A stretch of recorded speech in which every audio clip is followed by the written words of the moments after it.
Hey buddy, welcome back!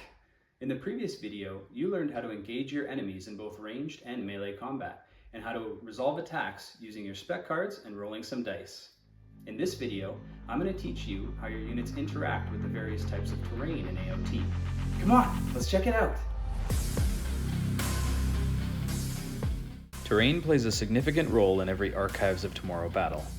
You and your opponents will interact directly with pieces of terrain on the battlefield, which may grant you life-saving cover, create restrictive choke points, or provide deadly vantage points to attack enemies from above.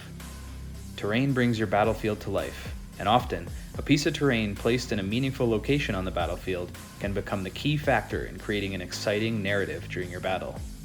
In AOT, terrain serves as an important part of the core game mechanics, as well as an aesthetic addition to your tabletop that helps create an immersive battle environment.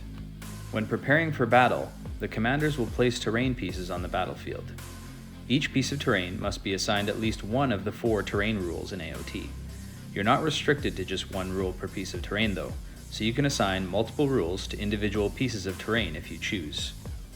This should be discussed with the other commanders before the battle to ensure everyone is in agreement as to which terrain has which rules. As covered in a previous tutorial video, it can be helpful to use tokens or markers to indicate the terrain rules applicable to each terrain piece. Cover terrain serves as a defensive position to improve a unit's survivability against ranged attacks. Models that are wholly within the terrain's footprint benefit by getting +1 to the results of their resist rolls against ranged attacks. The term wholly within is used throughout the AOT rulebook, and it means that a model's entire base is completely within a specified area. In this case, the model's entire base must be completely on or within the cover terrain's footprint.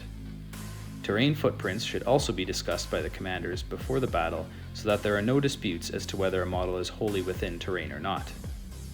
Some terrain footprints are clearly defined by a flat base, whereas others may need to be defined by an abstract visualization, such as within an imaginary rectangle around this ruined building.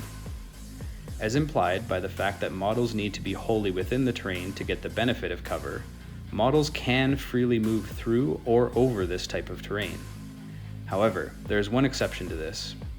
Units with the hulking ability, as seen in the abilities section of your spec cards, cannot move through or over cover terrain. This is because these units are meant to be too large to maneuver through cluttered terrain. Obstacle terrain serves to restrict the movement and vision of units on the battlefield. Models cannot move through or over this terrain. However, there is one unit ability that offers an exception to this. Units with the Agile ability, as seen in the abilities section of your spec cards, are able to ignore obstacle terrain restrictions when moving. Therefore, these units are able to move through or over obstacle terrain pieces, due to their ability to either fly or leap nimbly over large obstacles. Obstacle terrain also blocks line of sight, which means that units cannot target enemies with ranged attacks or spells if the obstacle terrain is between them. This makes obstacle terrain extremely important when moving and reacting with your units, because they can hide behind it to completely avoid being shot at by your enemies. The hulking ability mentioned earlier in this video makes a unit act similarly to obstacle terrain, in that hulking units also block line of sight. This provides the opportunity to use these types of units as moving shields to protect the units behind them from enemy ranged attacks. Be careful though, because they will also block line of sight for your own units trying to shoot from behind them. Unstable terrain serves to slow the movement of units on the battlefield. Models that move through this terrain subtract 2 inches from their speed spec and charge vigor. This applies to units that start, move through, or end their movement on the unstable terrain.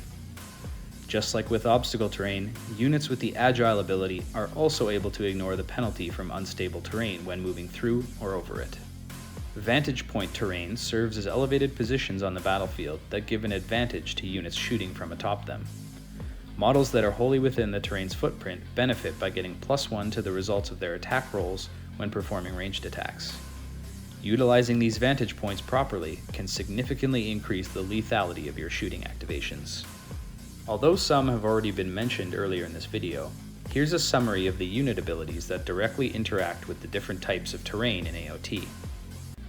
Models with the hulking ability are meant to be large and bulky, which means that they block line of sight similar to obstacle terrain, and they cannot move through or over cover terrain because of their size. the model's base is used to determine the line of sight blocking area. Models with the Agile ability are able to fly or leap over terrain. This means that they ignore the movement restrictions when moving through cover, obstacle, and unstable terrain. They are also the only models in the game that can move over friendly models. When moving across or onto terrain that has an element of verticality, their movement is just measured horizontally across the battlefield, ignoring that verticality. Some models can sneak through terrain, making them undetectable by enemies. Models with the stealth ability are meant to be camouflaged and inconspicuous. This means that when they are wholly within any terrain footprint, enemies more than 10 inches away do not have line of sight to these models. However, the stealth model still has line of sight and can target enemies outside of 10 inches as it normally would. Even when caught outside of terrain, these stealthy models are difficult to target clearly. Ranged attacks that target a model with the stealth ability from outside of 10 inches get -1 to the results of their attack rolls. Now you know the benefits and restrictions of the 4 different types of terrain in Archives of Tomorrow. This knowledge will help you in tactically moving your units around the battlefield and utilizing your environment to gain advantages over your enemies. Being in the right place at the right time with the right unit can turn the tide of an entire battle. If you found this video helpful, please give it a thumbs up to help others find it as well.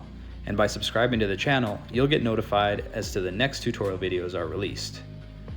To become a part of the growing Archives of Tomorrow community, you can join the official Discord channel, which is linked down in the description below. You can also support the game's continued development by subscribing to the Patreon, which will earn you a free digital copy of all future lore books, as well as a shout out on future videos. On that note, a huge thank you to the Harbingers of AOT. Your continued support means the world to me. That's it for now. See you next time, Commander.